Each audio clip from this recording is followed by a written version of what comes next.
एक digital arrest का मामला सामने आया है थाना क्राइम ब्रांच में, जो कि विक्टिम है वो बाणगंगा का रहने वाला है और सीनियर सिटीजन है। एक प्राइवेट कंपनी में क्लर्क के नाम पर के तौर पर काम करता है और ये इनके साथ एक फ्रॉड हुआ है। इनके साथ 20 नवंबर को कॉल आया था कि आपके खिलाफ मुंबई कोलाबा स्टेशन में एक FIR रजिस्टर की गई है, जिसमें कि ये जो आपकी सिम है, सिम का गलत इस्तेमाल किया गया है और आपके आधार कार्ड का गलत इस्तेमाल किया गया है। और फिर उनको डराया गया कि आप कोलाबा स्टेशन आइए, और जब उन्होंने बोला कि मैं आ नहीं सकता हूं तो ठीक है, आप एक काम करिए, मैं सीनियर ऑफिसर से पूछता हूं, वीडियो कॉल पर आएंगे। फिर वीडियो कॉल पर लाया गया और CBI ऑफिसर आनंद कुमार बनकर और उनसे पूछताछ की गई। उनको बताया गया कि आपका डराया गया कि आप किसी को भी नहीं बताएंगे, अगर आपने किसी को बताया तो सभी वो सब परिवार के लोग भी आरोपी बनेंगे। और फिर उनसे लगातार बात करते रहे कि आपके अकाउंट में मनी लॉन्ड्रिंग का पैसा आया और आपने कमीशन के रूप में पैसा खाया है। तो जब उन्होंने मना किया तो उन्होंने बोला कि आपने FD भी उसी से बनवाई है।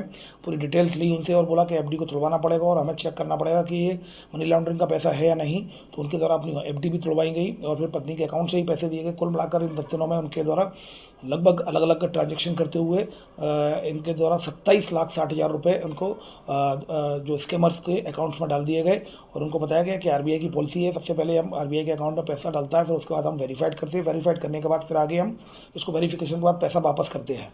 तो फिलहाल 3 अलग अलग अकाउंट में पैसा डाला है। ये जो अकाउंट्स हैं वो 3 अलग अलग स्टेट्स के हैं, Punjab national bank, ICICI bank, Punjab national bank, union bank और बंधन बैंक के 3 अकाउंट में पैसा गया है। इनको फिलहाल इसमें ब्लॉक करा दिया गया है, FIR रजिस्टर्ड कर ली गई है। इन्वेस्टिगेशन में टेक्निकल एविडेंसेज के आधार पर टीम लगातार काम कर रही है। मैं यहाँ इलेक्ट्रॉनिक चैनल्स के माध्यम से अनुरोध करना चाहूँगा कि डिजिटल अरेस्ट जैसा कुछ भी नहीं होता है। लॉ एनफोर्समेंट एजेंसी कभी भी चाहे किसी भी कानून में डिजिटल अरेस्ट जैसा कोई भी टर्मिनोलॉजी है नहीं।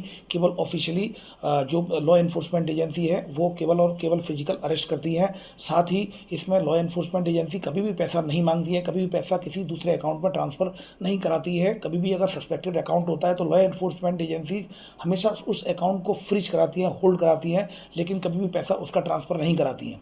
जब उसको बताया गया कि 1 तारीख के बाद कि आप वेरिफिकेशन के बाद आपको पैसा वापस मिल जाएगा, जब कुछ दिन उसने वेट किया, कॉल लगाया, कॉल ब्लॉक हो गए और कॉल लगे नहीं, तब फिर उसकी समझ में आएगा उसके साथ फ्रॉड हो गया। तब वो फिर यहाँ पर आया, यहाँ क्राइम ब्रांच में उसके खिलाफ विक्टिम की रिपोर्ट पर से उन स्कैमर्स के खिलाफ FIR रजिस्टर्ड कर ली गई है। 2 अज्ञात जो नंबर आए हैं उनके खिलाफ FIR रजिस्टर्ड कर ली गई। उन अकाउंट्स को भी उसमें मेंशन किया गया है। डिजिटल अरेस्ट जैसा कुछ नहीं होता है। कृपया करके जागरूक बने, समझदार बने, जानकार बने।